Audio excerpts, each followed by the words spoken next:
Bonjour à tous et bienvenue sur le webinaire Formation administrateur Medimail. Bon, vous êtes un certain nombre connectés, on va laisser les autres se connecter. De toute façon, ce webinaire sera enregistré et vous recevrez le replay à la fin du webinaire. Déjà, donc, ce webinaire est une formation pour les personnes qui ont un compte Medimail et qui, en plus, ont également un rôle d'administrateur. Donc, si vous avez été invité à ce webinaire, c'est que vous avez un compte Medimail. Pour rappel, Medimail, c'est un des opérateurs MSS. Ce n'est pas le seul. Dans les personnes qui sont inscrites à ce webinaire, nous avons donc des personnes qui découvrent encore Medimail et d'autres qui le pratiquent depuis de nombreuses années. Donc, je vais essayer de m'adapter dans ce que je vais vous présenter aujourd'hui. Nous allons donc repartir déjà sur les principes de la MSS et rentrer ensuite dans les fonctionnalités principales du rôle d'administrateur Medimail. Un administrateur sur Medimail, il a une visibilité plus large qu'un utilisateur lambda qui aurait Medimail. Donc, vous avez des fonctionnalités en plus et c'est important effectivement que vous sachiez les maîtriser puisque derrière, on vous donne accès à un espace très protégé. Donc, pour bien le protéger, il faut que vous soyez également formé. Aujourd'hui, je suis seule à animer ce webinaire et à pouvoir répondre à vos questions. Donc, je ne pourrai certainement pas répondre à toutes vos questions. Par conséquent, je vous invite si du moins il y a des questions auxquelles je n'ai pas pu répondre, à nous écrire. Vous allez voir tout à l'heure notre adresse mail et vous l'aurez de toute façon sur la présentation lorsque vous recevrez le mail de fin de webinaire. Ce que je vous propose également tout au long de cette formation, c'est de vous connecter également, vous, à Medimail sur votre compte administrateur pour pouvoir faire les mêmes manipulations que celles que je vais faire devant vous afin de bien mémoriser les fonctionnalités et le fonctionnement. C'est toujours mieux, évidemment, quand on le fait soi-même pour bien mémoriser toute cette partie-là. Allez, on va commencer. Pour information, vos micros sont coupés afin que la réunion soit le plus agréable possible. Ceci dit, si vous avez des questions, vous pouvez les poser dans le chat qui se trouve en bas à droite de votre écran. Et si besoin, nous pourrons vous donner la main pour effectivement ouvrir votre micro et échanger avec nous à l'oral si on n'a pas peut-être bien compris la question ou quoi. Comme je le disais tout à l'heure, cette session est enregistrée. À la fin du webinaire, vous recevrez un mail avec la présentation que vous avez sous les yeux et le replay et également le questionnaire de satisfaction. Voilà. Ce mail-là, pour information, vous le recevrez peut-être 24 heures après. Hein. Vous n'attendez pas à le recevoir le jour même. Alors, maintenant, je me présente. Donc, je suis Célia Lagarde, je suis chef de projet messagerie sécurisée de santé au sein du grade PACA, donc de YES. Et comme je vous disais tout à l'heure, vous avez ici sur le côté notre adresse mail. Donc, n'hésitez pas s'il y a des questions auxquelles on n'aura pas pu répondre ou du moins que vous avez une question un peu particulière par rapport à une situation spécifique à votre établissement, n'hésitez pas. Vous allez voir de toute façon l'adresse mail qui est ici est donnée plusieurs fois tout au long de la présentation. Je vous la mettrai également dans le chat. Alors, pour le sommaire, on va d'abord, comme je le disais, parler de l'AMS santé au sens large. Et après, on va rentrer un peu plus spécifiquement dans le rôle d'administration sur Medimail. Alors, pour commencer, qu'est-ce que c'est l'AMS santé? C'est peut-être un rappel pour certains et pour d'autres qui découvrent la MSS, ça permettra aussi de repositionner les choses. Donc, l'AMS Santé, il s'agit d'un espace de confiance national qui permet aux professionnels de santé, du social et du médico-social référencés auprès de l'Agence du numérique en santé d'échanger par mail dans un environnement informatique qui garantit la sécurité et la confidentialité des données que vous échangez. Donc, pour schématiser ce concept, vous avez là le schéma sous les yeux. On va visualiser l'AMSS par le rectangle vert qui se trouve ici. Comme vous pouvez le voir, c'est un espace clos. Donc, ça veut dire que vous ne pouvez échanger qu'avec les personnes qui se trouvent à l'intérieur de cet espace de confiance. Dans cet espace, vous allez retrouver des professionnels, mais également des patients. Donc, les patients, effectivement, d'ailleurs, vous et moi, à titre de citoyens français et donc de patients également, on a une MSS, donc une messagerie sécurisée de santé, sur notre compte Mon Espace Santé. Mon Espace Santé, c'est un service public qui a été ouvert en février 2022 pour l'ensemble des Français et sur lequel vous avez plusieurs fonctionnalités. Vous avez entre autres le DMP qui s'appelle maintenant le carnet de santé numérique et qui permet d'enregistrer pour les professionnels tout un tas de documents propres à vos passages chez eux. Et vous avez également la messagerie, enfin une messagerie qui est donc ce qu'on appelle d'ailleurs une messagerie citoyenne, qui vous permet donc de recevoir les mails des professionnels. Ce qu'il faut avoir en tête, c'est qu'une des premières règles de la MSS, c'est que l'échange de mails ne peut être initié que par un professionnel de santé. Ce n'est pas le patient qui va pouvoir vous envoyer un mail sans effectivement que vous ayez déjà initié un échange et que vous lui ayez donné la possibilité de répondre à ce mail. Effectivement, quand vous écrirez un mail à un patient, vous aurez la possibilité de cocher ou décocher le fait qu'il puisse vous répondre. L'idée, évidemment, c'est que vous puissiez sécuriser vos échanges, mais sans être pollué. Donc voilà pour l'espace de confiance. Et ce qu'il faut avoir en tête également, c'est que les professionnels, quand ils échangent ensemble, peu importe l'opérateur MSS qu'ils ont, c'est-à-dire peu importe qu'ils soient Medimail, Lifen, Apicrypt, Mailiz, ça c'est tout un tas d'opérateurs MSS différents, vous pourrez tout de même échanger ensemble, peu importe l'opérateur MSS. Par contre, juste pour information, je sais qu'on m'a déjà posé la question, ça veut dire qu'évidemment, demain, avec votre adresse MS Santé, donc qui finit par .mssanté.fr, si vous essayez d'envoyer un mail vers un docteur qui a un Gmail, un Orange, un Wahoo, un Hotmail, ce que vous voulez, ça ne va pas fonctionner, puisque là, sur ces adresses-là, les adresses Gmail, Orange, Hotmail, etc., ce sont des adresses non sécurisées et qui se trouvent donc en dehors de l'espace de confiance. Vous pouvez voir là ma souris, je suis en train d'entourer effectivement cette partie-là pour que vous compreniez bien que ce sont des messageries qui ne font pas partie de l'espace de confiance, donc vous n'êtes pas autorisé à échanger avec eux. Maintenant, pourquoi utiliser la MS Santé? Bon, d'une part, parce que ça permet de se conformer aux obligations légales de protéger les échanges de santé. Ça protège la responsabilité de vos professionnels et ça préserve les données du patient dans le respect du secret médical. Ça permet également de faciliter la coordination sur l'ensemble du parcours de soins des patients et usagers. Et enfin, ça permet d'améliorer la modernisation de vos pratiques. Bien souvent, on me demande, on me dit, je ne vois pas très bien dans quel cas je vais devoir utiliser mon adresse MS Santé et dans quel cas je peux utiliser mon ancienne adresse. Concrètement, dès que vous échangez de la donnée de santé patient et qu'on peut identifier ce patient par un nom, un prénom, une adresse mail ou toute autre information personnelle, vous devez sécuriser vos échanges en utilisant la MS Santé. Et du coup, ce que vous avez sous les yeux, je vous inviterai à aller le voir, c'est le catalogue des usages MS Santé qui a été créé par l'Agence du numérique en santé.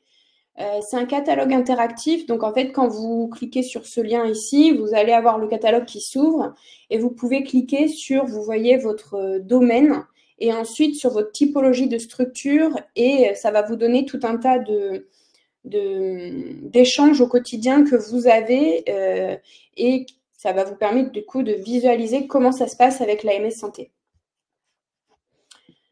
Maintenant, on va passer au raccordement possible de la MSS à votre espace de travail. Il est possible que parmi vous, vous ayez déjà plusieurs raccordements, c'est-à-dire que la solution de base qui est déployée sur Medimail, c'est le webmail de Medimail, donc c'est-à-dire que vous pouvez visualiser vos mails MS Santé sur le site internet de Medimail. Vous pouvez également les visualiser via l'application mobile Medimail. Il faut associer son téléphone une première fois, mais effectivement, cette application, elle est très bien faite, très ergonomique, donc je vous la conseille, si en tout cas vous avez un smartphone ou alors que vous avez des équipes qui sont sur le terrain. Ensuite, il est possible que parmi vous, certains aient déjà des raccordements avec leur logiciel métier, entre autres NetSoin, qui est un logiciel métier très utilisé par les établissements sociaux et médico-sociaux. Donc, ça veut dire que vous avez la possibilité de consulter vos mails également sur votre logiciel métier. Vous vous connectez avec votre identifiant, votre mot de passe à votre logiciel métier et effectivement, vous avez la possibilité de visualiser votre boîte de réception directement sur celui-ci. La liste des logiciels métiers qui sont interconnectés à Medimail, elle est assez longue. Je crois qu'on a plus de 80 éditeurs qui sont interconnectés aujourd'hui.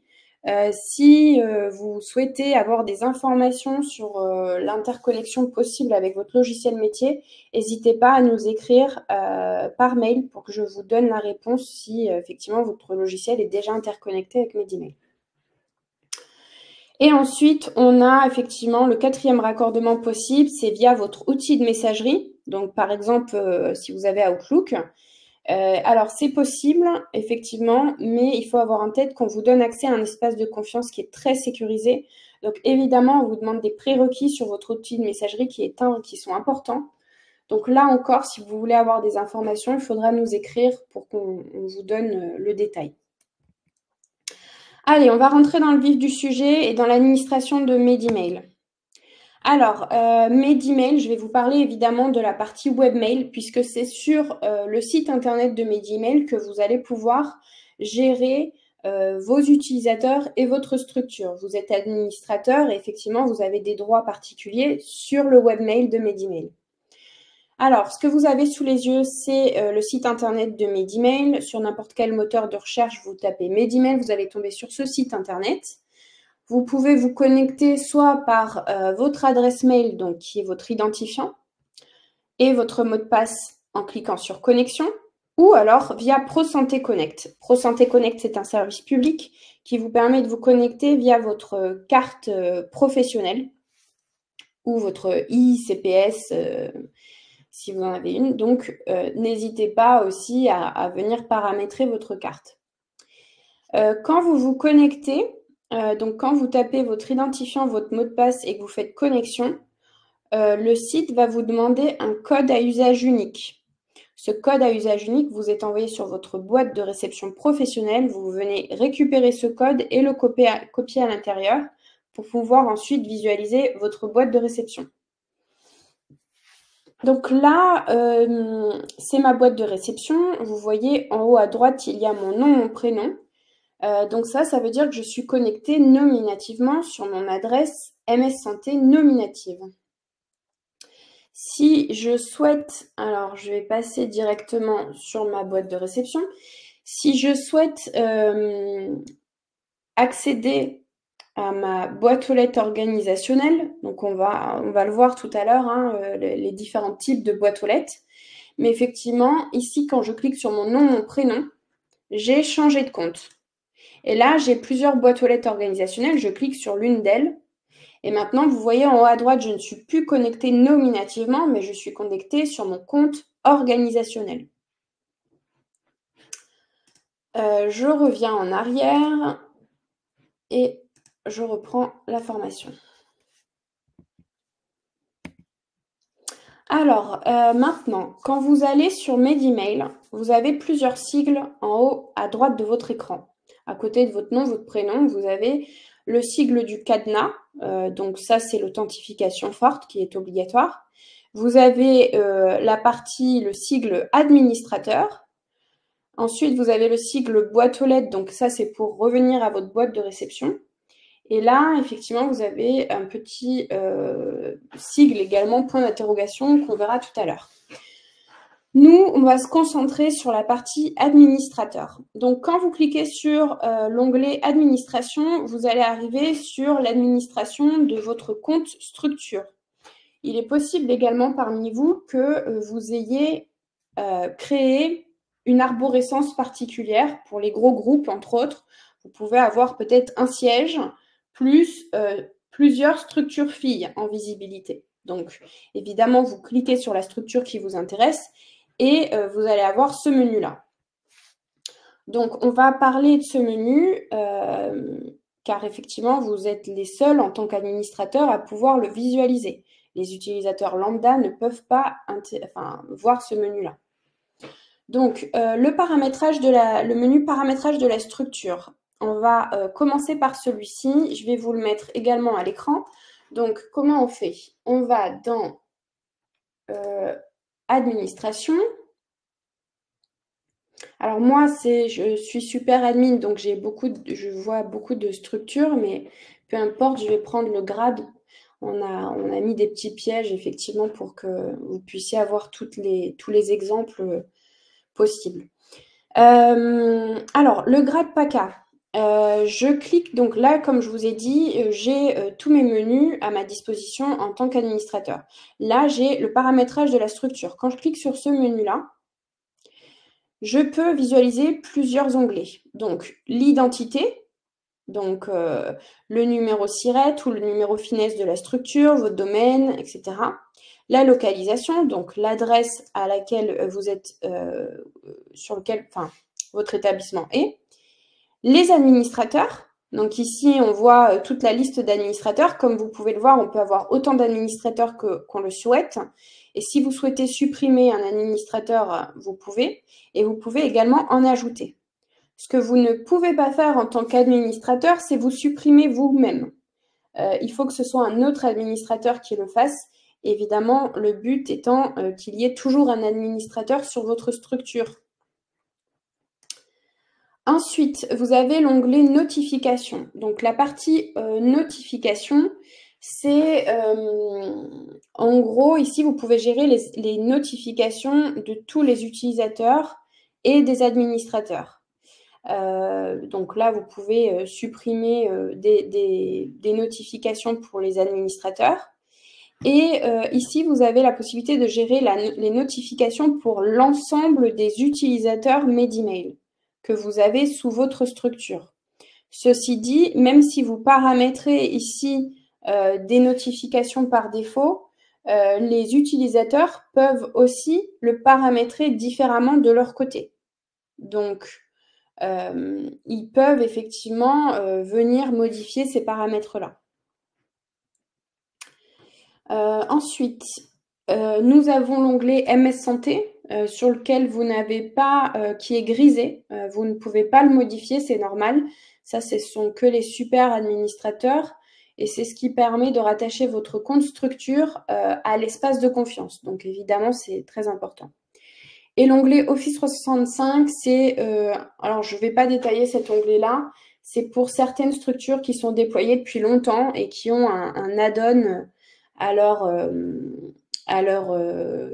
outil de messagerie. Donc, c'est une fonctionnalité particulière et qui n'est plus déployée d'ailleurs aujourd'hui, qui est remplacée par les passerelles de messagerie, ce que je vous ai expliqué tout à l'heure dans les raccordements.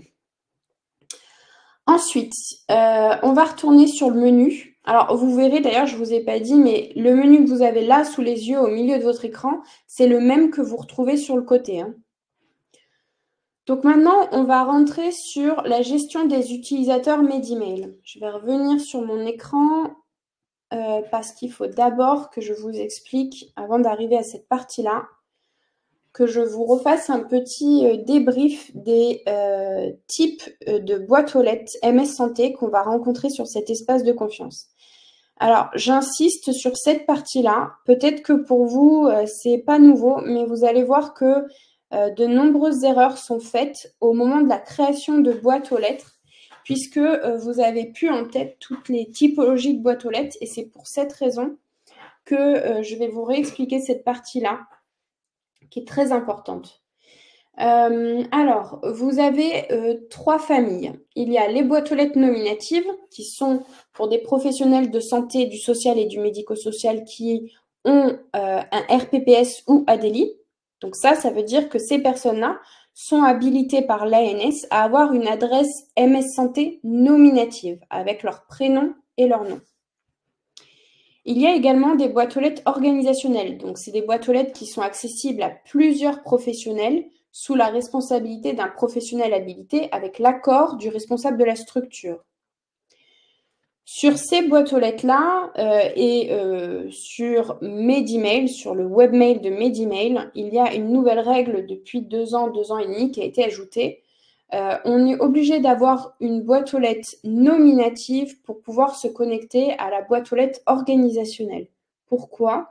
Puisque l'ANS souhaite suivre les traces d'usage de qui se connecte sur cette boîte aux lettres et pour voir qui envoie tel mail à tel destinataire.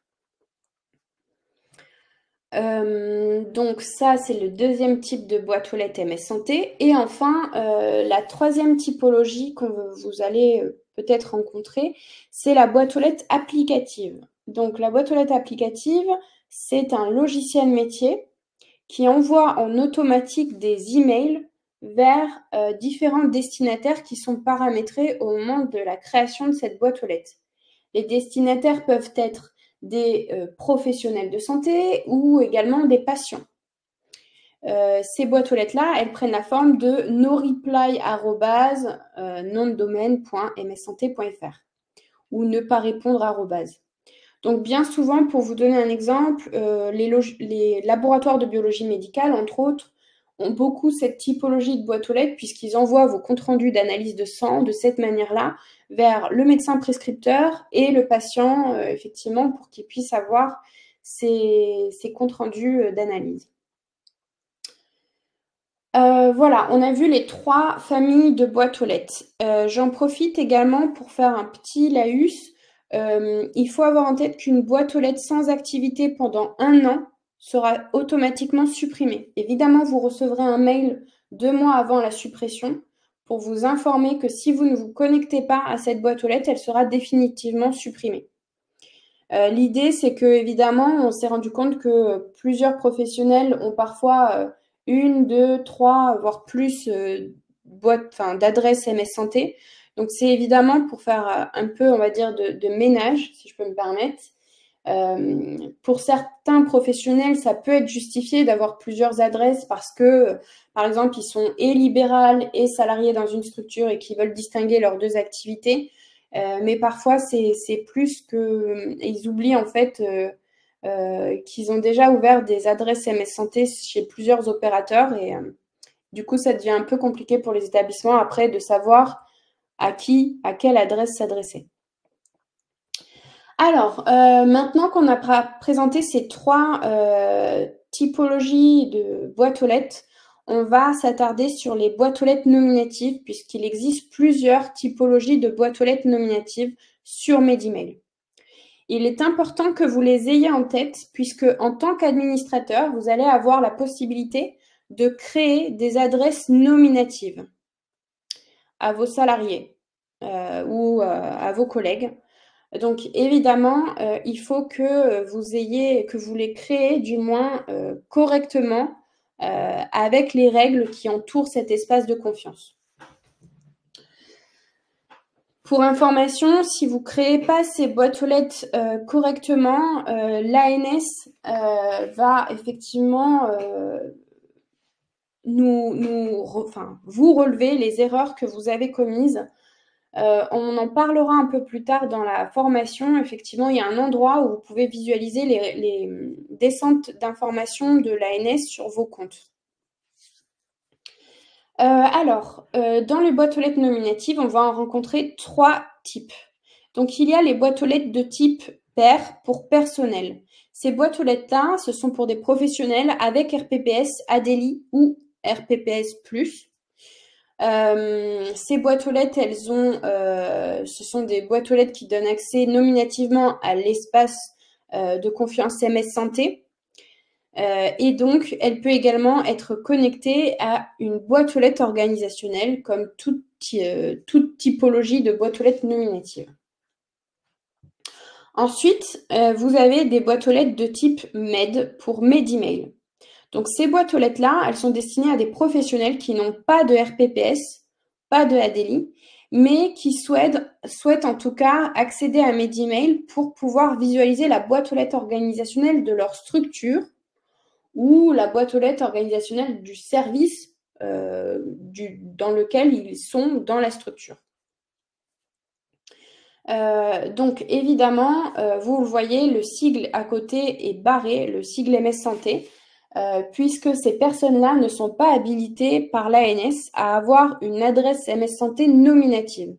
Elles n'auront qu'une adresse nominative MedEmail, donc restreinte, puisqu'elles ne pourront visualiser que le carnet d'adresse des personnes qui ont l'opérateur MedEmail. Alors que je le rappelle, pour les boîtes aux lettres de type pair, donc pour ceux qui ont accès à la MS Santé, eux, ils ont accès au carnet d'adresse MS Santé national. Donc, c'est-à-dire tout opérateur confondu, tous les professionnels en France qui ont une adresse MS Santé. Et enfin, on a une troisième typologie de boîte aux lettres qui s'appelle la boîte aux lettres de type INT pour interne. Alors, j'ai effectivement envoyé pas mal d'invitations à des professionnels, à des structures qui ont fait beaucoup d'erreurs ces derniers temps sur les créations de boîtes aux lettres. Et bien souvent, ça vient de cette typologie de boîte aux lettres-là.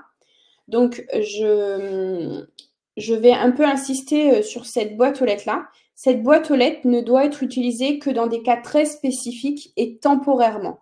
Je vous explique. Ce sont pour des professionnels qui n'ont pas encore de RPPS ou ADELI et qui, par exemple, sont des médecins qui viennent de pays étrangers et qui arrivent en France sans effectivement avoir d'identifiant professionnel, mais leur profession leur permet, en tout cas temporairement, d'avoir le droit d'avoir cette typologie de boîte aux lettres-là. Si ce n'est pas le cas dans vos structures, n'utilisez pas cette typologie de boîte aux lettres, puisque l'ANS, au bout d'un moment, si elle voit que ce n'est pas une profession autorisée à avoir cette typologie-là et sur le long terme, va vous couper la MSS sur cette boîte aux lettres et vous ne vous en rendrez pas compte si vous n'allez pas voir le rapport d'alimentation que je vais vous présenter tout à l'heure. Donc, cette boîte aux lettres-là, comme vous l'aurez compris, elle donne accès nominativement à la MS Santé. On a bien le sigle MS Santé qui est ouvert et elle peut évidemment, comme toutes les autres boîtes aux lettres nominatives, être attachée à une boîte aux lettres organisationnelle. Je ne l'ai pas précisé tout à l'heure, mais effectivement, vous allez voir souvent le vocabulaire BAL. Donc, c'est boîte aux lettres. C'est les abréviations de boîte aux lettres qui est très utilisé sur la MSS. Mais effectivement, c'est bien que je le précise. Alors, pour visualiser un peu ce que je vous ai dit tout à l'heure sur quelle typologie de boîte aux lettres a accès à quel carnet d'adresses et à quel espace. En gros, je vous ai expliqué que les boîtes aux lettres paires et les boîtes aux lettres org, mais également les boîtes aux lettres internes, ont accès à l'espace de confiance MS Santé. Par contre, les boîtes aux lettres MED, ici en orange, elles sont un peu particulières. Elles n'ont pas accès à la MSS. Vous voyez, elle est en dehors de l'espace de confiance MSS, qui est ici. Elle est en dehors de cet espace de confiance et elle peut, la personne en tout cas qui a une boîte aux lettres MED, ne peut accéder à la MSS que en passant sur sa boîte aux lettres organisationnelle. Donc, c'est l'articulation que je vous ai montrée sur le webmail tout à l'heure. C'est-à-dire que quand je passe de ma boîte aux lettres nominative à ma boîte aux lettres organisationnelle, d'un seul coup, ça veut dire que si j'ai une boîte aux lettres MED, là, sur la boîte aux lettres organisationnelle, j'aurai accès à la MSS et je pourrai échanger sous le nom de ma structure avec d'autres professionnels et des patients, mais sous la responsabilité effectivement de ma structure. Alors, maintenant, on va rentrer un peu plus dans la partie administrateur et plus précisément la partie gestion des utilisateurs. Alors, je vais me remettre sur le menu pour que vous puissiez visualiser où je vais chercher cette partie-là. Donc là, on a vu tout à l'heure le menu paramétrage de la structure. Maintenant, on va aller dans gestion des utilisateurs MediMail. Et là, évidemment, c'est pour ces raisons-là que je vous ai expliqué toutes ces typologies de boîtes aux lettres, puisque vous allez retrouver toutes les typologies de boîtes aux lettres des utilisateurs que vous avez créés dans cet espace-là, dans ce menu-là. Et vous allez également, via ce menu, pouvoir créer des nouveaux utilisateurs. Donc, il est important, effectivement, que vous ayez tout ça en tête. Donc, vous voyez, quand je clique sur gestion des utilisateurs MediMail, j'arrive sur un moteur de recherche. Évidemment, si vous avez 200 utilisateurs, le moteur de recherche pour trouver un collègue peut être très pratique. Ensuite, vous avez plusieurs onglets. Vous avez utilisateurs valides, donc ça veut dire des personnes qui ont déjà validé leur compte. Ensuite, vous avez utilisateurs à valider. Donc là, c'est quand des utilisateurs ont essayé de s'inscrire de façon autonome sur MediMail. Nous, on n'est pas habilité à les valider puisque c'est à la structure de décider si cette personne en interne chez eux a le droit ou pas d'accéder à la MSS de leur structure. Donc, ce sera à vous, effectivement, de valider ces utilisateurs-là. Pour information, dès que vous aurez un utilisateur à valider, vous recevrez une alerte par mail. Ensuite, vous avez les utilisateurs préinscrits. Donc ça, c'est ceux qui ont été créés récemment et qui n'ont pas encore cliqué sur le lien qu'ils ont reçu par mail pour valider leurs informations et créer leur mot de passe pour la première connexion à MediMail. Ensuite, on a la liste des utilisateurs rejetés. Donc ça, c'est les utilisateurs que vous avez pu supprimer car ils ne font plus partie de votre structure, par exemple. Et là, vous avez l'historique des demandes de changement de mail. Évidemment, si par exemple Madame Dupont devient Madame Martin, vous avez la possibilité de changer son mail professionnel et donc vous pouvez visualiser l'historique à partir de cet endroit-là. Alors, on va aller sur utilisateur valide dans un premier temps et je vais vous montrer donc les différents types de boîtes aux lettres que vous avez et effectivement les fonctionnalités que vous allez avoir associées. Évidemment, en fonction de la typologie de boîte aux lettres que vous avez définie, vous n'aurez peut-être pas les mêmes fonctionnalités. Donc, je vais vous expliquer. Là, on va prendre le premier exemple. On voit que c'est une boîte aux lettres de type MED, donc de type MediMail. Donc, c'est un professionnel de santé qui n'a pas de santé, du social ou du médico-social, qui n'a pas de RPPS. Donc là, vous voyez, j'ai à ma disposition 4 boutons. J'ai la possibilité d'éditer le compte si j'ai besoin de faire des modifications sur cet utilisateur.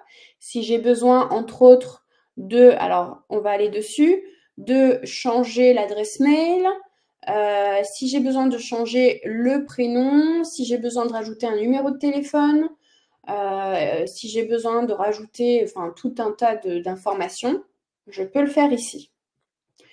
Ensuite, j'ai la possibilité de rejeter cet utilisateur, donc de le supprimer. Évidemment, si je clique sur ce bouton « Rejeter », je vais ensuite le voir apparaître dans la liste « Utilisateurs rejetés ».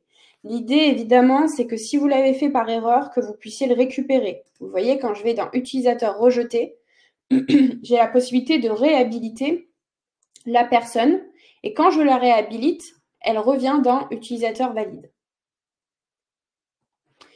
Ensuite, j'ai la possibilité de changer cet utilisateur de structure.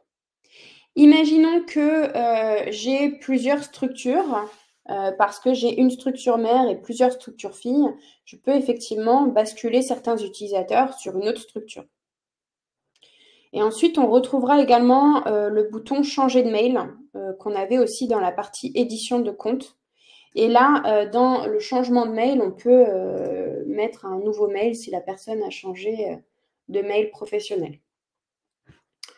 Alors, ça, c'était pour les boîtes aux lettres de type MED. Par contre, pour ceux qui ont accès à la MS Santé, vous allez voir, il y a un bouton en plus. Alors, je vais vous montrer un exemple. Je sais qu'il y en a un sur la page 2, voilà.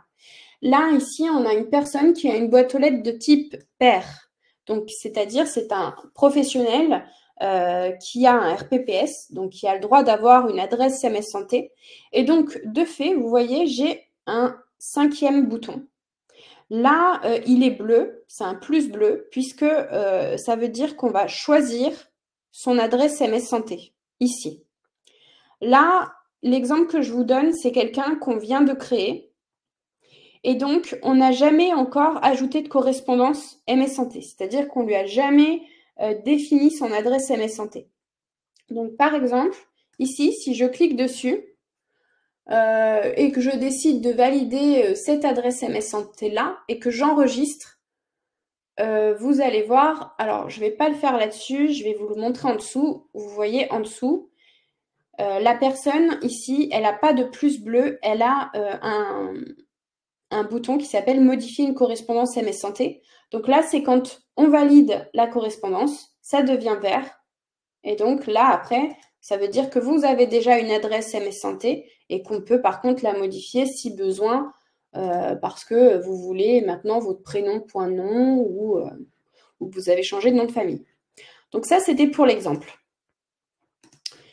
Donc là, on a vu tous les boutons que vous pouvez avoir effectivement en fonction de la typologie de boîte aux lettres. Vous avez le récap de ces boutons-là sur la slide que vous avez sous les yeux. Et maintenant, on va passer à la partie création d'un nouvel utilisateur. Donc, la partie création d'un nouvel utilisateur, on peut la faire de deux manières. On peut la faire soit manuellement, soit par un fichier Excel. Donc là, je vais d'abord vous expliquer comment le faire manuellement. Imaginons que vous n'ayez qu'une personne à créer. C'est peut-être plus simple de le faire manuellement. Par contre, si vous en avez plusieurs à créer, je vous expliquerai tout à l'heure comment créer des utilisateurs en masse. Si vous en avez 100 à créer, par exemple, ça sera beaucoup plus simple de le faire par le fichier Excel. Même si vous en avez 10. Alors, comment ça se passe? Pour créer un nouvel utilisateur, donc je reviens sur mon écran. Là, vous voyez en haut de votre écran, toujours dans Gestion des utilisateurs Medimail, vous avez l'onglet, enfin vous avez un bouton Action.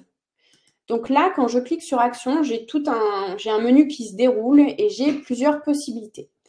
Donc le premier, créer un nouvel utilisateur. Donc on va cliquer là-dessus. Et là, c'est donc la création d'utilisateurs manuels. On vous demande d'abord de choisir la typologie de boîte aux lettres. Donc, en fonction de celle que vous allez sélectionner, vous allez avoir en dessous un petit laïus qui va vous permettre de vous rappeler à quoi correspond cette boîte aux lettres-là. Donc, je vous ai dit, interne, c'est un type de compte dédié à un professionnel de santé ne disposant pas de RPPS, comme un étranger ou en formation. L'adresse MS Santé devra être nominative. Donc ça, c'est la boîte aux lettres un peu particulière. Là, on va faire l'exemple de la boîte aux lettres personnelle pour qu'effectivement, vous puissiez visualiser ce que le formulaire. Évidemment, ce formulaire-là, en fonction de la typologie de boîte aux lettres que vous sélectionnez, le formulaire va changer. On ne va pas vous demander les mêmes informations. Par exemple, pour une boîte aux lettres de type MED, donc Medimail, on ne va pas vous demander le RPPS, puisqu'on est bien conscient que si vous sélectionnez cette boîte aux lettres-là, c'est que vous n'avez pas de RPPS. Alors, je ne vais pas passer en revue tous les champs. Par contre, je vais vous en expliquer quelques-uns. Hop, je vous mets à l'écran du coup ma slide. Donc effectivement, le mail, c'est votre identifiant, c'est celui qui va vous permettre de vous connecter à Medimail dans un second temps et également de recevoir des notifications. Donc ça doit être un email professionnel. Ne mettez pas d'adresse MS Santé à cet endroit-là. Ensuite, vous avez la date de péremption. Alors, je sais que c'est pas très parlant, mais la date de péremption, c'est la date à laquelle le compte sera automatiquement désactivé. Je vous préconise de laisser cette case vide, de ne pas le remplir. Et par contre, si vous souhaitez la remplir, c'est dans des cas spécifiques comme un intérimaire ou un CDD, donc un contrat qui prend fin à une durée spécifique, à une durée définie. Et donc, effectivement, si vous avez peur d'oublier de supprimer cette personne, vous pourrez, ça sera automatiquement via la date de péremption. Ensuite, vous allez, dans certaines boîtes aux lettres manuelles, rencontrer le champ responsable du compte. Alors ça, ce champ-là, il est effectivement visible sur les boîtes aux lettres organisationnelles et les boîtes aux lettres applicatives. Donc, quand on crée ces deux typologies de boîtes aux lettres, on vous demande un responsable de compte. Qu'est-ce que c'est? En fait, un responsable, c'est vraiment, on vous demande cette information-là à titre administratif, ça ne donne aucun droit supplémentaire à cette personne-là sur la boîte aux lettres-là, sur la boîte aux lettres en question, pardon. Mais en gros, on souhaite vous responsabiliser sur l'usage de la boîte aux lettres organisationnelle, entre autres, puisqu'elle vous permet de donner accès à plusieurs professionnels à la MS Santé, dont des professionnels qui n'ont pas de RPPS. Donc effectivement, on souhaite un garant, en quelque sorte, de l'usage qui va être fait de cette boîte aux lettres-là. Cette personne que vous nommez responsable doit être identifiée par son nom, son prénom, sa profession, et elle doit avoir un RPPS ou ADI, si sa profession lui permet d'en disposer. Pour les établissements sociaux et médico-sociaux, on accepte que ce soit également le directeur si vous n'avez pas de professionnel en interne ayant un RPPS ou un ADI. Ensuite, vous allez rencontrer le champ description du compte. Qu'est-ce que c'est? En gros, c'est l'ANS souhaite savoir à quoi va servir cette boîte aux lettres-là. Donc, on vous demande juste de dire, par exemple, boîte aux lettres organisationnelle de la structure ou boîte aux lettres organisationnelle du service IDE, par exemple. Voilà, juste qu'on sache si c'est une boîte aux lettres de structure, une boîte aux lettres de service, une boîte aux lettres applicative, voilà. Alors, maintenant, maintenant que je vous ai expliqué ça, je vais revenir sur la fonctionnalité. Alors, évidemment, quand vous avez rempli l'ensemble du formulaire et que vous faites enregistrer l'utilisateur, imaginons que vous vous soyez trompé de typologie de boîte aux lettres ou que finalement, cette personne-là est une boîte aux lettres de type MED et qu'elle obtienne un RPPS, vous pouvez toujours changer la typologie de boîte aux lettres. Donc, vous allez sur « Éditer le compte ». Je vous mets l'exemple sous les yeux. Et là, tout en bas, vous avez la possibilité de changer la typologie de boîte aux lettres.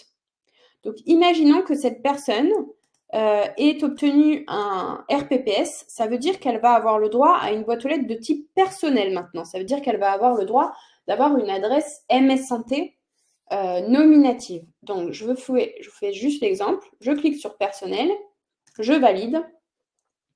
Et donc là, je vais avoir des champs qui vont être ajoutés en plus et qui vont, entre autres, être obligatoires, dont le RPPS.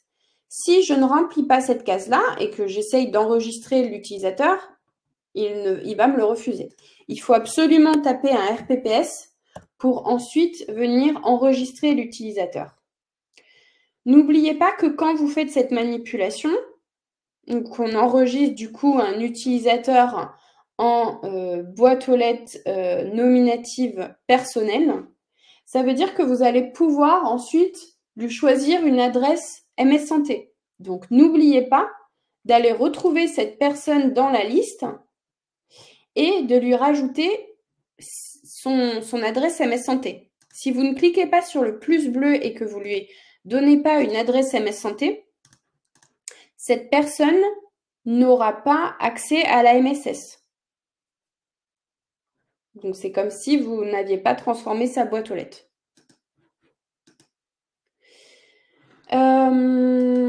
Voilà pour la partie changer la typologie de boîte aux lettres, si en tout cas vous devez le faire. Je vais revenir sur la partie action. Donc là, on a vu qu'on peut créer un nouvel utilisateur manuellement. Vous avez d'autres possibilités. Vous avez la possibilité de relancer vos utilisateurs préinscrits. Donc, par exemple, vous voyez, moi, j'ai 6 utilisateurs préinscrits. Si je souhaite les relancer tous en même temps, je peux le faire de cette manière-là. Ensuite, vous avez la possibilité d'afficher les dernières relances de vos utilisateurs préinscrits. Et on va voir ensuite la possibilité, effectivement, d'importer une liste d'utilisateurs. Donc ça, c'est ce que je disais, c'est pour créer des utilisateurs en masse. Imaginons que vous ayez 30 utilisateurs à créer, vous n'allez pas les créer tous un par un comme je viens de vous le montrer. On va le faire à travers un fichier Excel. Mais alors, juste avant, je vais vous parler également de cette option-là qui est très mal connue, enfin qui n'est pas trop utilisée, mais qui est très pratique. La gestion des comptes de connexion. En gros, sur cette partie-là, vous pouvez choisir de paramétrer un compte par défaut. C'est-à-dire que, alors, votre compte par défaut aujourd'hui, ce sera votre compte nominatif. Imaginons que moi, ici, quand je me connecte, je ne souhaite pas avoir, alors je vais vous montrer, je ne souhaite pas avoir mon compte nominatif en haut à droite quand je me connecte, mais mon compte organisationnel. Je peux le faire. Et entre autres, je peux soit le paramétrer moi-même dans, alors on verra cette partie-là après, dans gérer votre compte, vous pouvez le faire vous-même, ou alors l'administrateur peut le faire. Donc, je vais vous montrer. Par exemple, je vais sur gestion des utilisateurs Medemail, côté administration. Je cherche le nom de la personne. Voilà, là, je me retrouve. Et là, je vais dans éditer le compte. Là, vous voyez, dans éditer le compte, dans gestion des comptes de connexion, là, ça veut dire qu'on m'a donné des droits pour accéder à toutes ces boîtes aux lettres-là. Par contre, on peut décider que finalement, on ne souhaite pas se connecter en ayant le compte direct de mon compte nominatif, mais qu'on souhaite avoir, alors, voilà, qu'on souhaite avoir le compte organisationnel en première connexion et qu'on puisse après switcher sur la boîte aux lettres organisationnelle de la personne, le compte nominatif de la personne. Donc ça, n'hésitez pas, c'est les comptes par défaut que vous allez visualiser.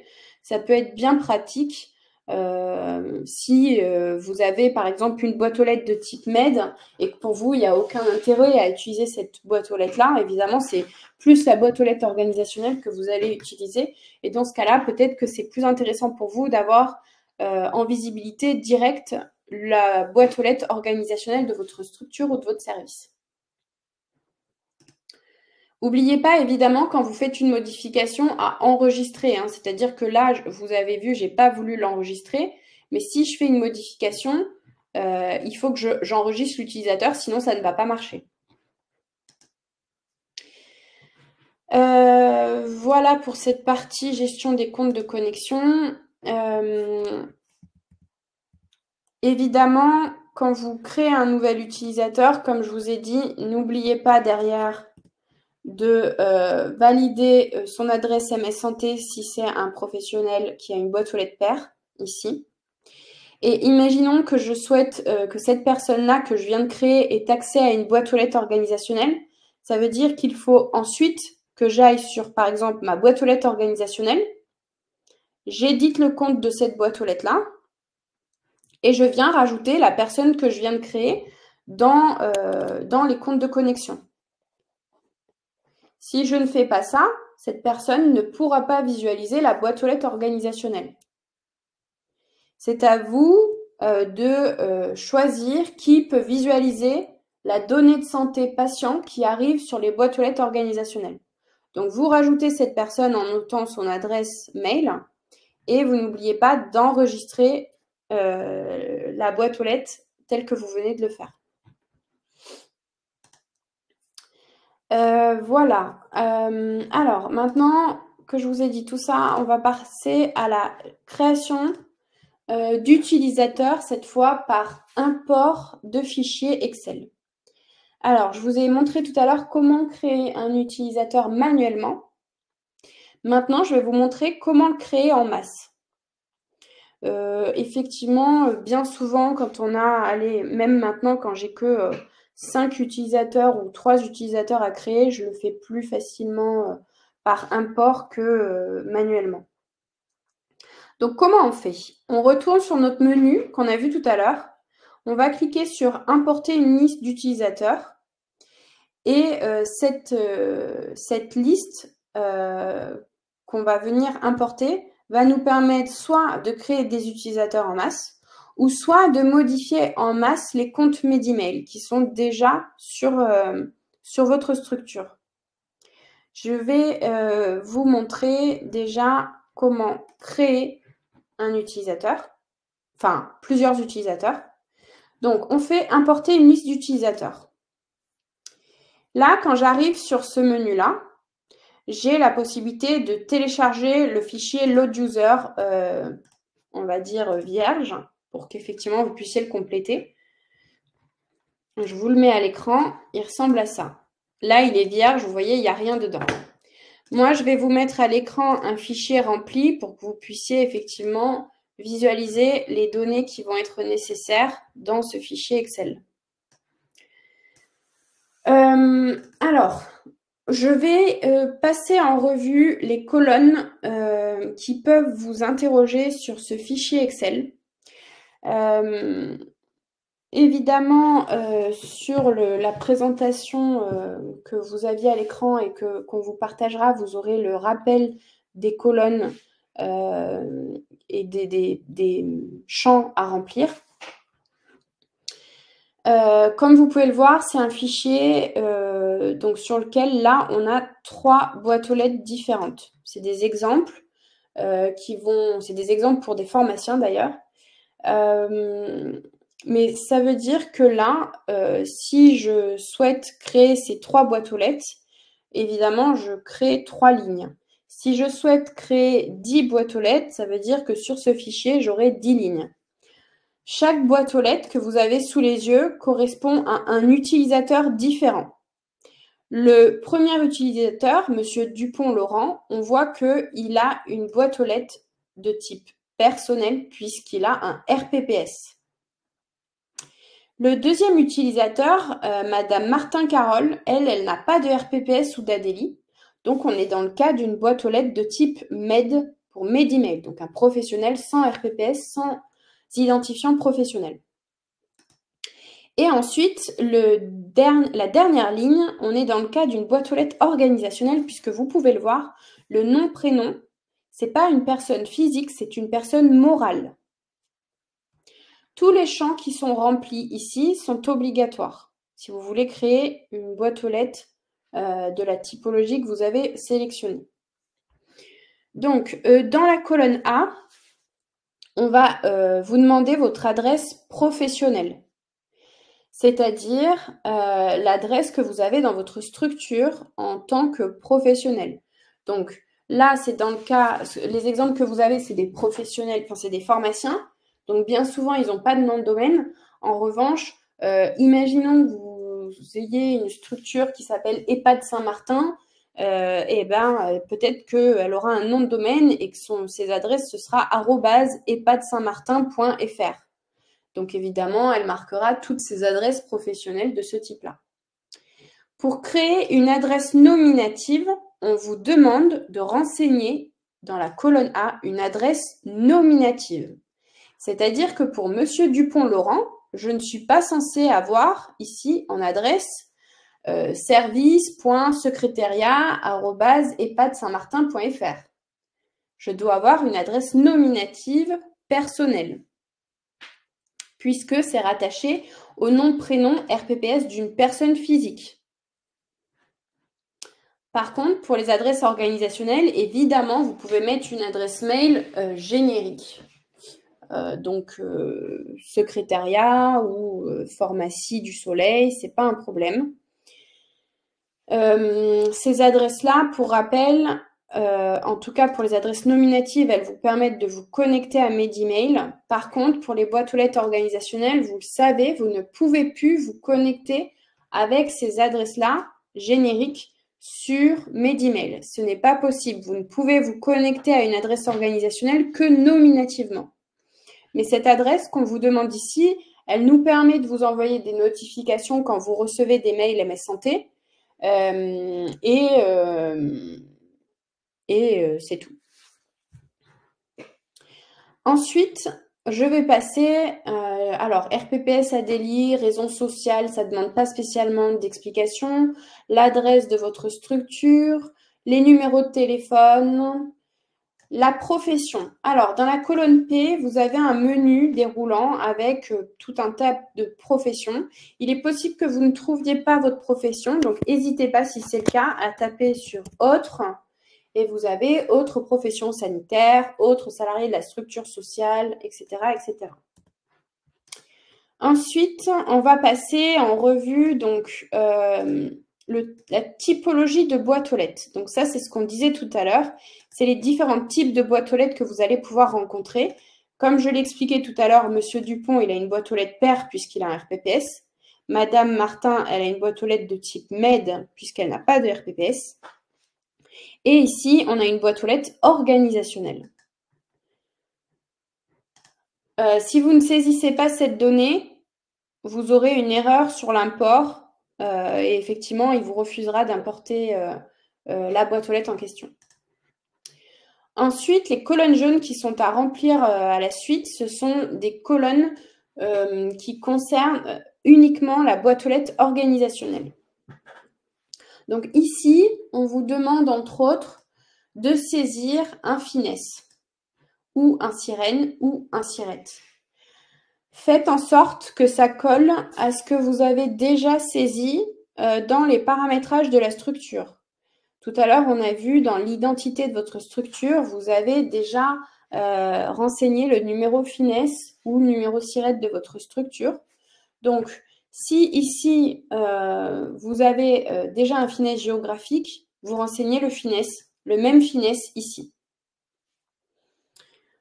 Ensuite, ah oui, pour information, moi j'ai masqué certaines colonnes qui sont sans intérêt, du moins dans le remplissage. Vous n'avez pas besoin de le remplir, je ne vais pas vous les détailler. Mais effectivement, remplissez que les colonnes que je vous présente là. Ensuite, vous avez le nom, prénom, profession et identifiant du responsable. Donc ça, c'est ce qu'on disait tout à l'heure. Comme sur la création d'un utilisateur manuel, on vous demande également de nommer un garant de la boîte aux lettres organisationnelle que vous allez créer. Donc, quelqu'un qui a de préférence un RPPS. Et par contre, pour les ESMS, on est flexible et on accepte un directeur également qui n'a pas de RPPS. Ensuite, la colonne AB, ça va être la description fonctionnelle. Donc, on en a parlé tout à l'heure, c'est à quoi va servir cette boîte aux lettres-là. Donc là, vous avez boîte aux lettres organisationnelle de la pharmacie, donc c'est une boîte aux lettres de structure.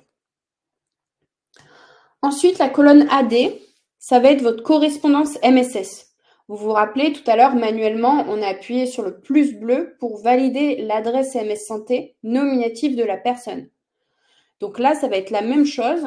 On vous demande en fait de choisir ce qu'il va y avoir avant le arrobase de vos adresses MS Santé. Donc prénom.nom ou première lettre du prénom.nom. Je vous conseille, je vous préconise de coller à ce que vous avez en adresse professionnelle. Ça permet aux salariés de mémoriser plus facilement leur adresse MS Santé. Et vous devez du coup également choisir une adresse organisationnelle. Donc, soit vous choisissez, si vous avez déjà un nom de domaine, faites attention de ne pas le répéter. Par exemple, si on a @epadsaintmartin.mssanté.fr, faites attention de ne pas remettre EHPAD Saint-Martin avant le arrobase. Sinon, ça vous fait une adresse mail assez longue et pour le coup, un peu redondante. Donc, vous pouvez mettre contact arrobase si c'est une adresse de structure ou accueil arrobase ou si c'est une boîte aux lettres de service, vous pouvez mettre service.ide arrobase. Ensuite, les comptes de connexion. Donc là, comme vous le voyez, c'est à remplir que pour la boîte aux lettres organisationnelle. Donc là, on vous demande de nommer qui, dans vos utilisateurs, vont avoir le droit de visualiser la boîte aux lettres organisationnelle. Donc là, par exemple, on a nommé Monsieur Dupont et Madame Martin. Donc, on a repris les adresses mail qui étaient dans la colonne A, séparées par un point-virgule, pour effectivement leur demander à ce qu'ils aient accès tous les deux à la boîte aux lettres organisationnelle. Ensuite, le nom de la structure, l'association automatique SSO, ça je ne vais pas vous le préciser, il faut mettre non par défaut, c'est pour les éditeurs. Et ensuite, les 3 dernières colonnes de ce fichier-là, c'est la visibilité dans les annuaires. Donc en gros, soit vous souhaitez être visible dans les annuaires professionnels, et dans ce cas-là, vous mettez oui partout, soit vous souhaitez être mis sur liste rouge, et dans ce cas-là, vous mettez non. Il y a des établissements qui choisissent de mettre leurs salariés sur liste rouge et de ne rendre visible sur les annuaires professionnels que la boîte aux lettres organisationnelle pour être contacté que sur celle-ci. C'est possible, c'est votre choix et effectivement, c'est à noter dans ces colonnes-là. Une fois qu'on a finalisé ce document, hop, on va venir l'importer ici. N'oubliez pas de cocher « Envoyer une notification aux utilisateurs pour les avertir de leur inscription ». Sinon, évidemment, ils ne pourront pas valider leur inscription et créer leur mot de passe. Donc, vous allez chercher après le load user en question et vous l'importez. Évidemment, je ne vais pas le faire pour ne pas créer des utilisateurs inutiles. Mais ceci dit, quand vous importez votre load user, en dessous, vous allez avoir une liste des imports qu'il a réussi à faire et des imports qu'il n'a pas réussi à faire et pourquoi. Pour quelle raison? Peut-être parce que vous avez oublié de mettre le prénom de la personne ou peut-être parce que vous avez voulu créer une boîte aux lettres organisationnelle sans responsable et c'est pas possible. Enfin voilà.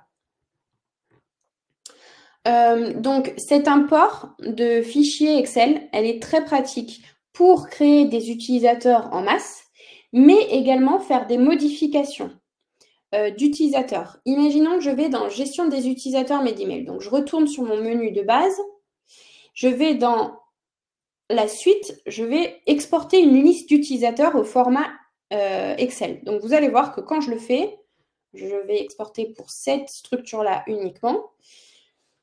Là, ça me génère un fichier Excel. Et le fichier Excel, vous allez le reconnaître, c'est le même fichier Excel que le fichier load user qu'on a vu tout à l'heure. Et là, vous avez toute la liste de nos utilisateurs avec voilà, toutes les infos qui ont été renseignées. Imaginons que je souhaite faire des modifications en masse parce que en fait, j'ai eu par exemple tous les RPPS de mes collègues.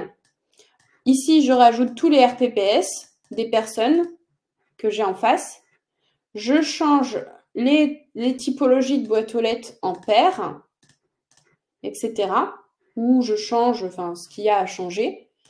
Et j'enregistre et je refais la même chose. J'importe mon fichier ici pour faire toutes les modifications que j'ai faites sur le fichier Excel en masse sur mes emails. Donc ça, c'est bien pratique quand effectivement, ça fait longtemps que vous n'êtes pas connecté en tant qu'administrateur et qu'il y a pas mal de personnes qui ont changé de nom ou qui ont un nouveau RPPS et que vous devez faire les modifications en masse. Si vous avez 200 utilisateurs, c'est plus pratique que d'ouvrir chaque compte utilisateur pour faire les modifications. Voilà, donc on a vu maintenant toute la partie création de nouvelles d'utilisateurs et modification en masse des utilisateurs. Donc ça, c'est la plus grosse partie vraiment de la formation administrateur. Pour information, tout le détail des colonnes qui peuvent vous interroger sur le fichier Excel Load User, vous allez le retrouver là sur ma présentation, donc tout ce que je vous ai expliqué. Je vous rappelle tout de même un point important, un identifiant et un mot de passe personnel ne doivent pas être communiqués.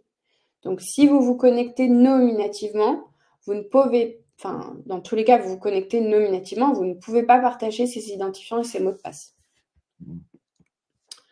Maintenant, on va passer à une partie très importante et ça va intéresser les établissements que j'ai contactés dernièrement en leur disant qu'ils avaient des erreurs sur leur compte. Cette partie, elle est très importante. Pourquoi?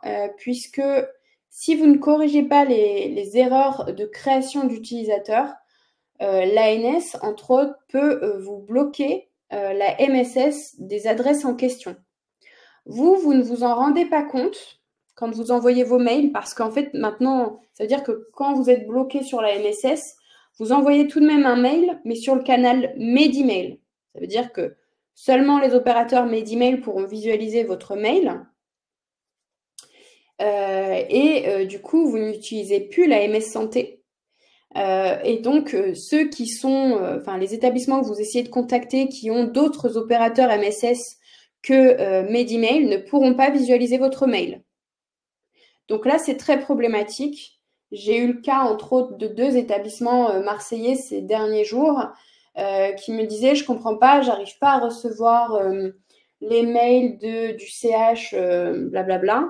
Et en fait, je reçois un mail Medemail qui me demande de m'inscrire sur Medemail pour lire le mail en clair. Oui, effectivement, c'est ce qui arrive quand vous avez plus la MSS parce que vous avez mal créé vos boîtes aux lettres. Donc, pour corriger ça, allez voir votre rapport d'alimentation. Je vais vous montrer où le trouver. Je vais sur ma partie Medemail. Je retourne sur la partie menu. Donc là, on a vu paramétrage de la structure, gestion des utilisateurs Medemail. Et maintenant, on va passer sur la gestion des utilisateurs MS Santé.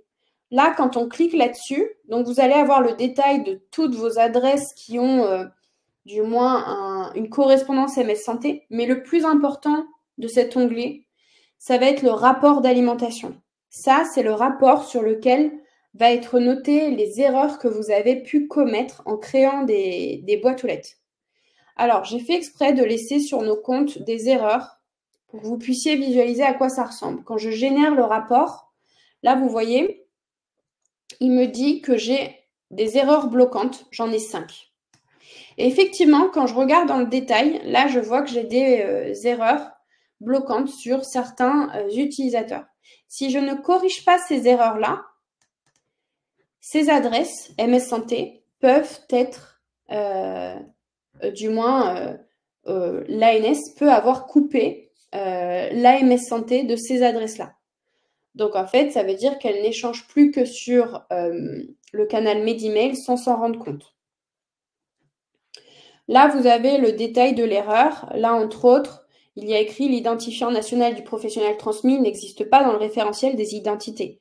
Donc là, ça veut dire que pour cette personne-là, par exemple, l'identifiant professionnel n'est pas bon. Donc, il faut le corriger. Voilà pour le rapport d'alimentation, à quoi ça ressemble, est-ce que ça vous permet effectivement de modifier et pour quelles raisons, vous l'aurez compris, c'est quand même très important d'aller voir régulièrement quand vous créez des nouveaux utilisateurs. Et entre autres, la majorité des erreurs qu'on a, c'est des personnes qui se créent en boîte aux lettres interne alors qu'ils n'ont pas le droit puisque ce n'est pas un métier habilité. Entre autres, je le dis, pour les informaticiens, vous n'avez pas à créer des boîtes aux lettres internes. Si vous voulez faire des tests sur la MSS, de par votre profession évidemment, utilisez une boîte aux lettres organisationnelle de votre structure ou de vos services. Là, vous êtes habilité à avoir la MSS et à faire des tests entre adresses MSS. Mais ne le faites pas via une boîte aux lettres interne, puisque automatiquement, ça sera remonté en erreur à l'ANS. Voilà, alors on arrive à la fin de la formation. Je vais quand même finir sur les autres menus que vous avez. Donc là, vous avez gestion des utilisateurs Office 365. Donc ça, c'est ce que je disais tout à l'heure. Il y a certaines structures qui sont déployées depuis longtemps sur Medemail et qui ont donc ce menu parce qu'ils ont un add-on à leur outil de messagerie. Cette fonctionnalité n'est plus déployée aujourd'hui, elle est remplacée par une passerelle de messagerie. Mais pour ceux qui ont ce menu-là, effectivement, ça vous permet de gérer vos utilisateurs sur sur votre outil de messagerie. Je ne vais pas rentrer dans le détail puisque c'est plus une fonctionnalité qui est déployée. Et le dernier menu, c'est l'activité de votre structure. Donc, entre autres, si vous voulez avoir les statistiques d'envoi de MS Santé, vous pouvez effectivement sélectionner un certain nombre d'informations pour avoir effectivement en dessous les statistiques qui s'affichent, c'est-à-dire combien de mails MS Santé vous avez envoyé tel mois, tel jour, combien d'utilisateurs, enfin qui l'a envoyé, qui était l'émetteur, le destinataire. Et vous pouvez exporter toutes ces données-là ici. Alors ça peut servir aux établissements qui sont dans des programmes particuliers et qui doivent fournir des statistiques d'usage à l'ARS, par exemple. Voilà, alors je vais juste finir la formation administrateur par le dernier sigle, le petit point d'interrogation que vous avez en haut à droite de votre écran. Ce point d'interrogation va vous permettre d'avoir accès à tout un tas de fonctionnalités et entre autres la documentation. Dans la documentation, ici, vous avez la documentation administrateur. Donc, tout ce que je viens de vous expliquer aujourd'hui, vous allez le retrouver là, dans la documentation administrateur et vous allez même avoir encore plus de détails. Une formation administrateur 1h30, c'est déjà beaucoup. Donc, je vous ai donné un maximum d'informations sur les fonctionnalités que vous allez utiliser le plus. Évidemment, il y a des choses sur lesquelles peut-être je n'ai pas répondu ou vous allez avoir besoin d'aller plus en profondeur. Donc, n'hésitez pas à aller sur cette documentation-là qui est très bien faite et qui vous permet d'avoir plus de détails. Sur le petit point d'interrogation, vous aurez aussi accès au centre d'appel. Donc, quand je clique dessus et que je sélectionne Provence-Alpes-Côte d'Azur, vous avez accès à notre centre d'appel à nous avec l'adresse mail de notre hotline. Donc, imaginons que vous ayez un bug sur Medimail ou que vous ayez une difficulté, n'hésitez pas à contacter cette adresse-là. Ça crée un ticket sur notre support technique et on viendra vous répondre le plus rapidement possible. Voilà, et ensuite vous dire également que quand vous cliquez sur votre nom, votre prénom, donc là c'est plus une formation utilisateur que administrateur puisque tout le monde a accès à cette partie-là, mais dans gérer votre compte Medimail, vous avez tout un tas de fonctionnalités également qui vous permettent de, entre autres, modifier les notifications, vos notifications nominatives personnelles, de visualiser les informations qui ont été remplies et également de paramétrer un appareil mobile si vous souhaitez utiliser l'application mobile de Medimail. Voilà, on a fait le tour. Donc, je vais juste vous dire, alors je vais vous mettre dans le chat également le questionnaire de satisfaction de ce webinaire. C'est important pour nous, ça nous permet de nous améliorer dans le contenu, dans ce qu'on vous propose. Donc, n'hésitez pas à nous le renseigner, ça peut effectivement nous aider à aborder peut-être d'autres sujets que vous auriez aimé voir abordés. Je vous mets également l'adresse mail de notre équipe si vous avez des questions ou des choses qu'on n'aurait pas pu traiter. Et maintenant, ce que je vais faire, c'est que je vais répondre vraiment aux questions qui vont être dans le chat. Alors, je vous demande 2 petites minutes, le temps que je remonte toutes ces questions et que je puisse vous faire un retour.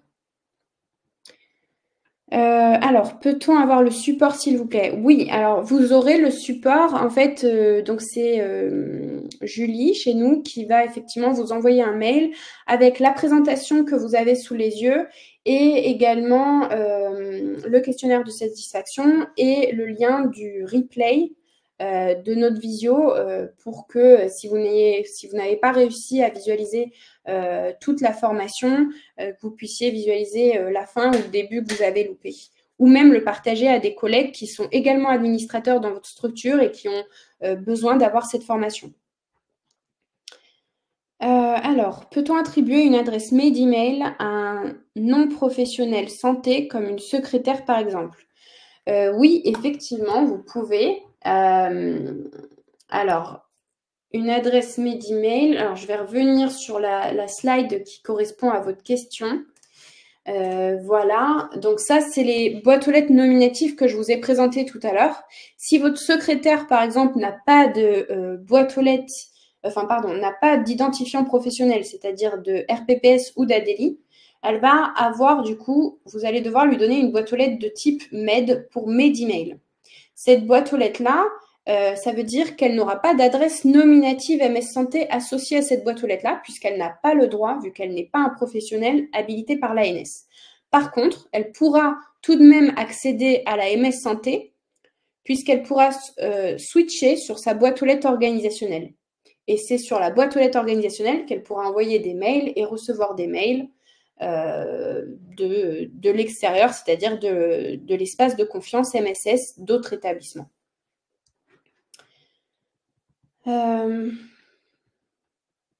Alors, je vois Monsieur Blanchet. Bonjour, je n'ai pas accès au compte structure ni à l'administration.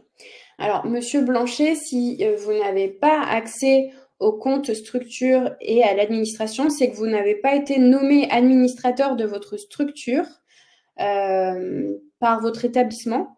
Donc, je vous préconise de vous rapprocher de votre direction ou de la personne qui est administrateur de votre structure pour qu'elle puisse vous rajouter en tant qu'administrateur, deuxième administrateur par exemple.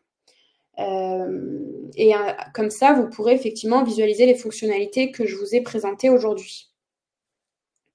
Si, imaginons que votre structure n'est pas du tout d'administrateur, alors c'est rare, mais ça peut arriver parce que peut-être que dans le passé, parfois on a créé un peu rapidement certaines structures en oubliant l'administrateur. Si c'est le cas, n'hésitez pas à nous contacter. Vous avez l'adresse de notre équipe dans le chat que je viens de copier tout à l'heure. Donc, n'hésitez pas à nous contacter pour nous demander effectivement de rajouter un administrateur puisque vous n'en avez pas aujourd'hui et que vous en avez besoin.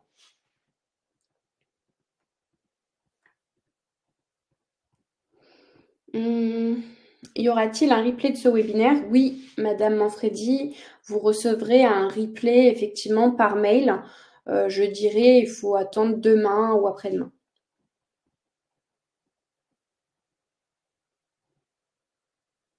Alors, je réponds à Madame Laguerre.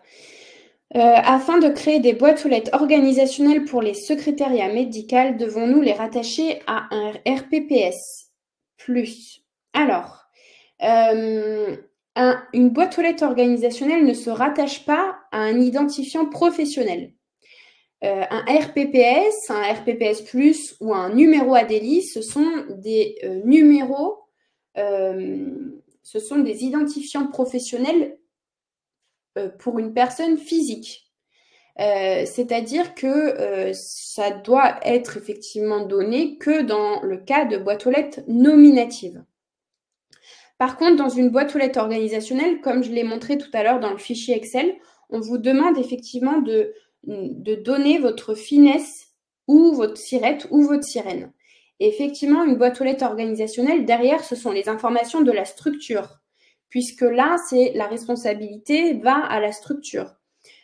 Donc, c'est un finesse géographique, idéalement, un sirette ou un sirène, effectivement, que vous devez renseigner et non pas un RPPS+, dans les boîtes aux lettres organisationnelles. Alors, Madame Dupré. Ah, ça a sauté, voilà. Bonjour, peut-on renseigner le numéro ADELI pour un infirmier ou faut-il obligatoirement un RPPS? Je vous confirme que depuis plusieurs mois maintenant, les infirmiers ne peuvent s'enregistrer, enfin ne peuvent demander une adresse MS Santé qu'avec un numéro RPPS.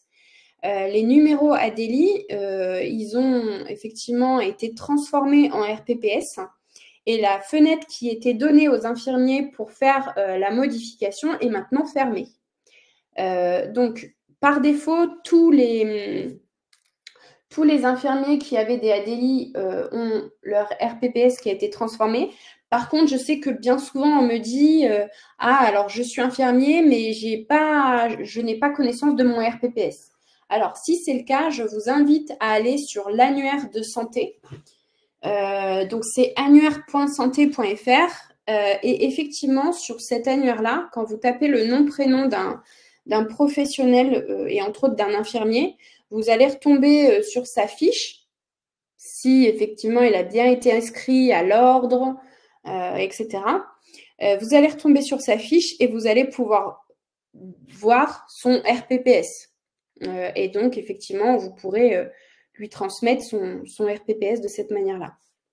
Je vais mettre dans le chat le site internet de l'annuaire santé pour que vous puissiez également le récupérer. Pour le moteur de recherche de cet annuaire, je vous conseille de mettre juste un nom, un prénom. Parce que si vous mettez où, potentiellement vous allez vous tromper de lieu, puisque parfois c'est des informations qui remontent et donc la personne n'a pas fait les changements entre-temps d'établissement ou quoi. Et il faut avoir en tête que cet annuaire, il est géré par l'Agence du numérique en santé derrière. Et c'est plusieurs organismes qui viennent le renseigner. Il y a les ordres professionnels, il y a les ARS, il y a également les opérateurs MSS qui viennent renseigner vos adresses mail MSS uniquement. Mais effectivement, ce n'est pas nous qui pouvons modifier les informations qui sont sur l'annuaire santé. En revanche, si vous avez des questions, n'hésitez pas à contacter l'ANS pour effectivement pouvoir avoir les réponses et savoir comment modifier les informations qui sont sur cet annuaire. Ensuite, qu'est-ce qu'il y a d'autre comme question? Ça, c'est bon. Ah, Monsieur Blanchet, vous m'avez répondu, je suis le directeur. Alors, si c'est le cas, effectivement, écrivez-nous un mail à l'adresse que je vous ai mis en bas, équipe-mss@ius-sud. Je la remets encore dans le chat. Et demandez-moi effectivement à ce que votre compte soit ajouté en administrateur. On le fera, pas de souci.